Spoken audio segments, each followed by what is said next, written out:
Hey guys, and welcome to Pixel Cherry Ninja's channel. We have a new FPGA gaming core. Did I say core? I meant a game. It's part of an existing core.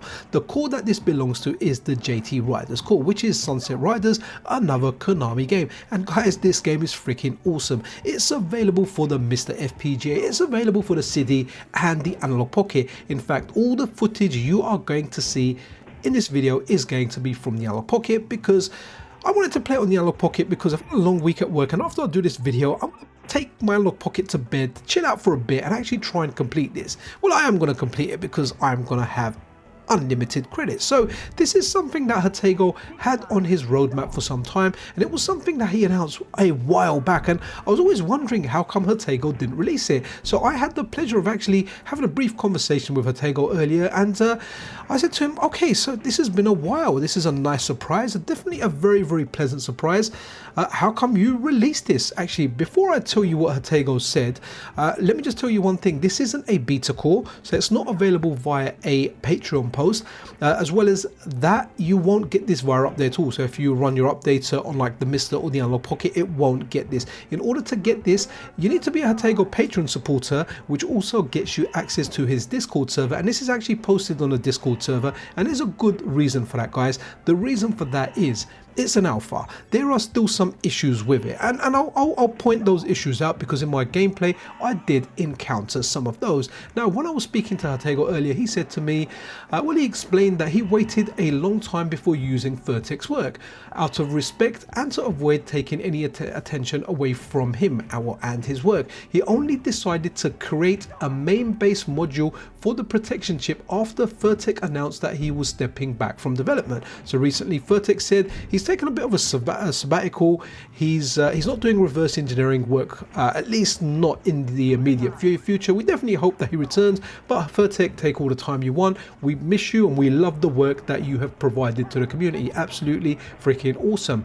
Hatego noted that the difference between a fully accurate implementation of the protection chip and the main version is likely very small. Any variation would probably only appear in very busy scenes, as the original chip had the effect of slowing down the CPU. Hatego said that his decision to delay releasing his version was purely out of respect for Vertex. And you know what, guys, hats off there, man, just super awesome. He could have started tackling this stuff earlier, but because Vertex was working on there, he just respected the guy, and definitely the guy deserves respect.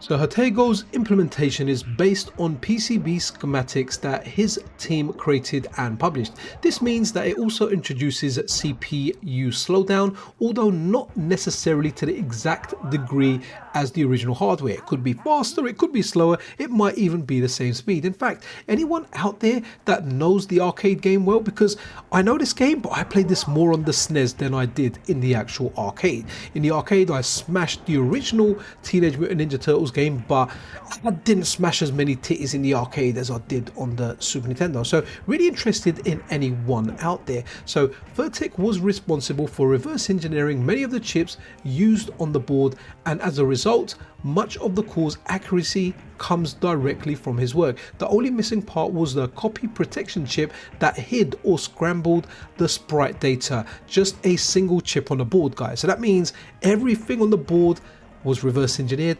apart from that copyright protection chip. And where Hatego says it kind of hides and scrambles some chips, let's have a look at an example of one of them, and I'll show you, and you'll get exactly what I mean. Wise man say forgiveness is divine, but never pay full price for late pizza. I gotta get a new route. So when you start the game, you can see the boss. Can you see like parts of the silhouette are missing? That's one there. Let's have a look at another boss. And same thing there for the second boss. You can see as that silhouette is rotating around, bits of it in the middle or inside are missing. Another thing that I found here because of the sprite data, see that little gate that was falling down? That's supposed to be a metallic gate that, well, you can see all of it, but instead you can just see the pins at the bottom dropping down. So this is why Hatego has decided to release this as an alpha core, as an alpha release and not a beta. Again, you can get this, but it is a manual download, it is a manual installation, but no doubt Hatego will get this working soon. I can actually tell you that the work he done on this core to get it to where it is now only took him like 1 day's work. So whatever a working day is, I think Hatego works maybe 8 hours a day. So 8 hours, and this is where he got it. No doubt he'll get it up and fixed and those graphics will be resolved. But as well as that, there's another issue. Maybe if it was just those graphical things there, it may have been ready for a beta and it could have been corrected later. But there is another issue. Let's have a look at that. Don't worry guys, I have actually paused this on purpose because this over here, it cuts out the sound. Now Hatego did say to me one of the issues and one of the reasons it's in alpha is because the sound goes, and it didn't initially go. And I was thinking the sound's not going, but Hatego was right. He is the developer after all. But let's check it out. I'm going to go quiet, listen to the sound and listen to what happens when it cuts out.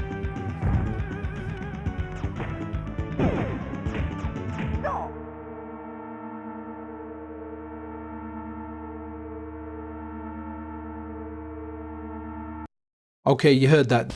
Just slip it down here. On the whole guys, I did enjoy what I played of this, and like I said, I'm going to be playing this on bed on the Analogue Pocket. I want to complete it. If the sound goes again like it did, I think that was on level 3 or was it level 4? Do you know what, all good. I think that was actually the 4th stage. I'll just turn it down. My wife's going to be sleeping next to me anyway, so I can't have it that loud, but I do want to test it out. I do want to go through this. This is a fun game. I feel like this is a better game than the first one.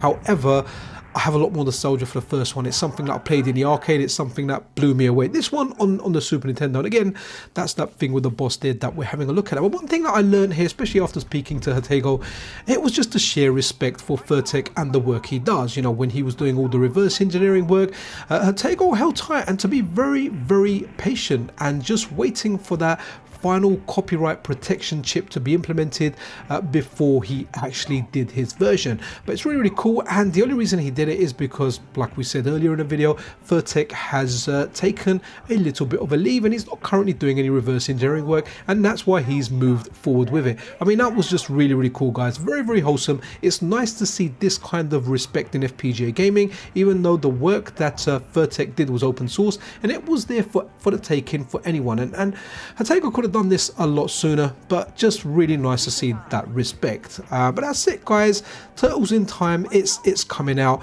This is the Analogue Pocket footage that we're seeing. Do try it out. I'll put a link in the description that will take you directly to the exact post on Hatego's Discord. You will need to be a Patreon supporter in order to have access to that part of the Discord server, but give it a try for yourself. You may even enjoy it, or you know what, if you play it with 1 credit, you probably won't get to the part that I did where the sound kind of disappears or the sound goes a little bit funny. Actually, you might get there. I'm just terrible at games. But guys, excited about this. Nice to see more stuff coming over to FPGA gaming, more Konami arcade classics coming over, and I really can't wait for this or the sprites or the missing sprites to kind of come back, or the hidden sprites to come back. Can't wait for the sound issue that gets resolved. You know, when it comes to like arcade calls, Hatego does so many freaking calls out there. Do consider supporting him over on Patreon, because your contributions lead to this work. They lead to Hatego paying for reverse engineering work. He's got 2 or 3 full-time members of staff that work all the time on this stuff here. So our money's definitely going to, it's getting put to good use because we're getting these games. And something I'm really looking forward to in the future is CPS3. So hopefully we'll be getting Run and Gun soon, and then we'll pivot over to CPS3 because that's the big one for me. But in the meantime, a nice bit of Turtles tit. Love a bit of tit. Anyway guys, be awesome to one another. This is Papa Pixel Cherry Tit Lover Ninja out.